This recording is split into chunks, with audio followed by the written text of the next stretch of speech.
I came here hoping that people would leave and take some action in some new way, something that inside they'd always felt they should do. Maybe they would have the courage to go do it. I went to university with no sheets for my bed, $5 in my pocket. Someone gave me sheets and I spent my last $5 on a six-pack.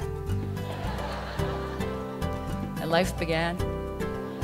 I thought it was wonderful. It had a lot of humor, had a lot of truth. I was so scared I wanted to pee my pants. And then I got over it because the chance to tell millions of Canadians that the missing piece is trade with nations in strife. And now I got over my fear, and I think that's an important principle in life. Very inspiring. It was great.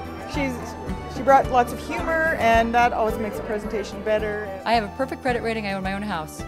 The bank wanted my children, I swear, for a loan. I like my kids.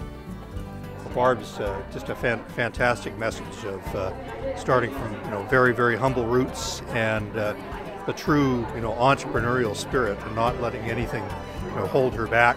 One of the greatest attractions you have here in Saskatchewan is Brett Wilson. I really, if you saw at the end of the clip, I wanted their wisdom and their counsel, and he became my mentor right away. Immediately, I've never seen such a generous human being who pushes me and challenges me and has my back. And it was interesting because you notice he said to Kevin in the clip, we'll be getting dividends in 2 years. There's a lot of good pressure there because when someone believes in you and has expectations of you, whether it's your teacher, your Latin teacher, or your investor, or your mentor, you want to rise up beyond that.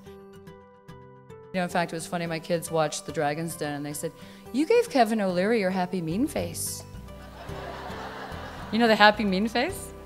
When someone's not agreeing with you, come on kids, it's time to go. Barb Stegman, our guest speaker, did a wonderful job for us. Just a fascinating lady with all of the work that she's doing to launch her company and the work that she's doing in Afghanistan to empower the people and the growers there. Just a really inspirational story. One day, I read this article on this gentleman, Abdullah Arsala, and he was growing the orange blossom and the rose crops in Jalalabad, providing an alternative for the farmers. But the traders kept knocking over his distillery. And I thought, that's it. I'm coming, Abdullah, I'll find you. But we figured it out. I found a perfumer, 1,000 bottles in my garage, and we started. Barb is, her message is something that I think we all have within us, but we need sometimes to get that out of us. And I think Barb has a way of being able to do that. She puts it in such simple terms that you can relate to it. So it was an excellent message. That's the goal. If you don't have people leaving going, oh my God, I feel you failed. I feel I would have failed. And I test myself every time. It has to be the absolute best talk I've ever given in my life. I got a nice email from a young girl one day. She said, Barb, you're so refreshing.